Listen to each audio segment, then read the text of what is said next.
It all began long ago, before Alberta was a province, before Canada's iconic maple leaf flag, before the Canadian Pacific Railway had even begun construction. I dream of a railroad that will cross this great country. Thus today, in 1881, the Canadian Pacific Railroad will begin construction to connect eastern Canada with British Columbia.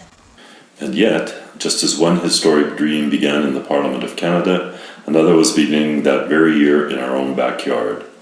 Meet Senator Matthew Cochrane, a man who would go on to form some of the first, largest, and most well-known ranches in Canadian history.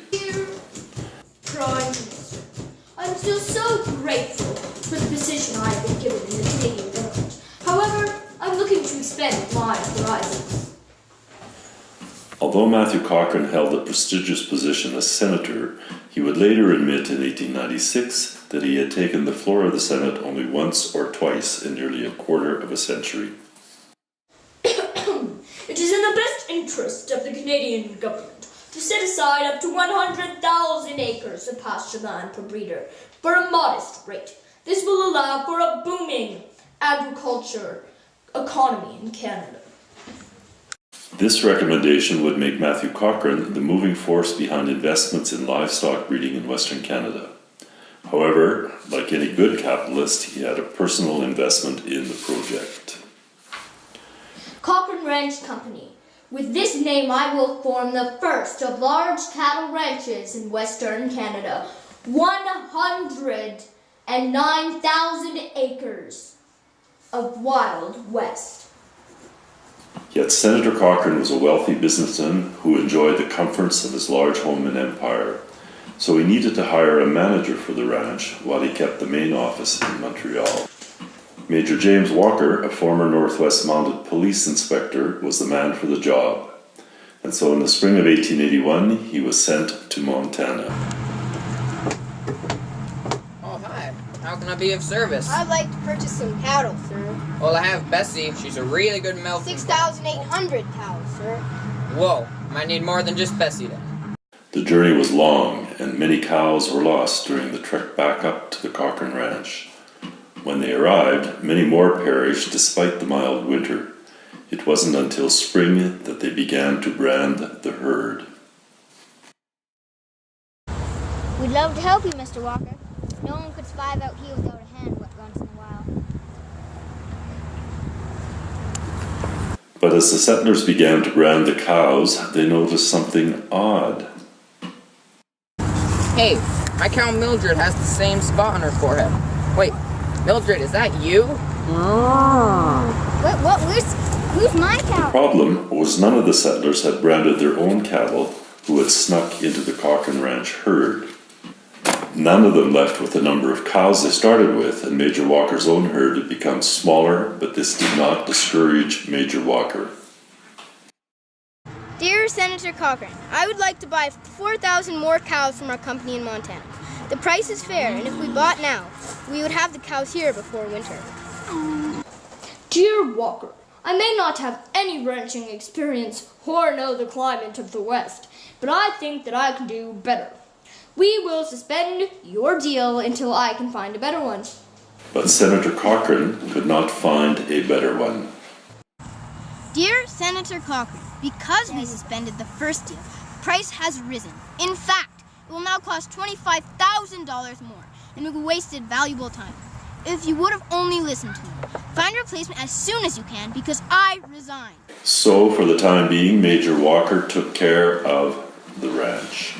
The new herd of cows were set to begin the journey back to Alberta in October. Dear Senator Cochrane, we need to keep the cows here for a month so that they can gain the strength needed to plow through the storm. I've been ranching my entire life in these parts. To continue on is just going to kill your cattle. I know you haven't listened in the past, but for the love of God, let us keep the cows here.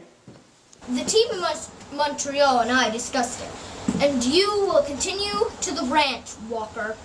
Obeying his orders, Major Walker forced the exhausted herd through the snow. As a result, many of the cows will never make it to the promised grazing lands. However, this would only be the first of many hardships in this disastrous winter of 1882. Luckily for Walker, his replacement arrived, so he retired from his position at the ranch. Now everyone, my name is Mr. W.D. Kerfoot. I've ranched here in Virginia many times now, so I know the drill. I'm a cowman at heart, so let's graze this herd. It wasn't long until a storm they had plowed through in Fish Creek caught up to them. It snowed and snowed and snowed. Brr, it sure is mighty cold here, but luckily the cows can still reach the grass through the snow. It was as if those words Kerfoot had somehow jinxed them, because the winds brought in a brief chinook, melting the top layer of snow. But in a blink of an eye it was gone, and all the warm winds left behind was a thick ice forming on top of the snowbanks. I do. It's not my fault I didn't get any hay up here. The winters were supposed to be mild. Kerfoot was left to watch the herd starve, hoping that enough of them would make it through the winter. When the spring finally came out, of 12,000 cows, only 4,000 remained. Dear Kerfoot, obviously raising cattle in Calgary is impossible. It cannot be done. The winters are simply too harsh for the cows. We will be moving the herd to Washington Place under someone else's care now. For now, we will pasture horses. For once, the ranch thrived. Senator Cochrane would actually import the first thoroughbred stallion into what is now Alberta.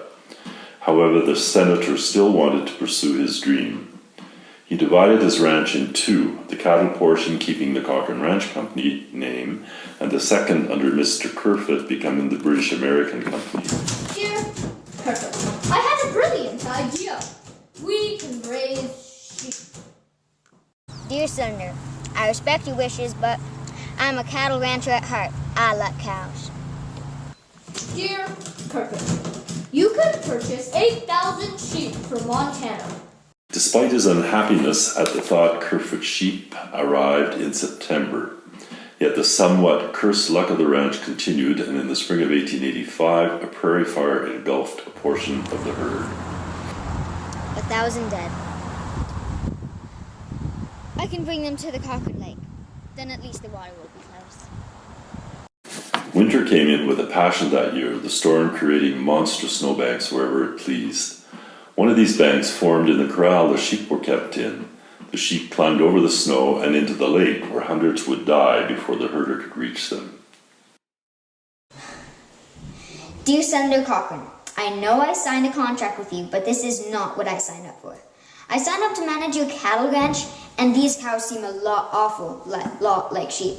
You do not listen to me when I advise you, so I resign. Dear Mr. Kerfoot, if you wish to break our contract, fine, but I refuse to pay you. The senator was not kidding, but in 1887, Mr. Kerfoot left the ranch. Mr. Kerfoot had to take him to court just to be paid for his work at the Cochrane Ranch. At this point, the senator decided he would discontinue the sheep operation, as it was not profitable with the declining price of wool, so the ranch returned to raising horses, but under a new name, perhaps to signify a new beginning, the Bow River Horse Ranch. Matthew Cochrane's legacy is the town of Cochrane, nestled within the heart of the ranch he founded, a town whose roots begin with the Cochrane Ranch Company and his dream. A dream lives on today. Senator Cochrane saw the potential of Western Canada and began the development that would grow into the Alberta we know today. The end.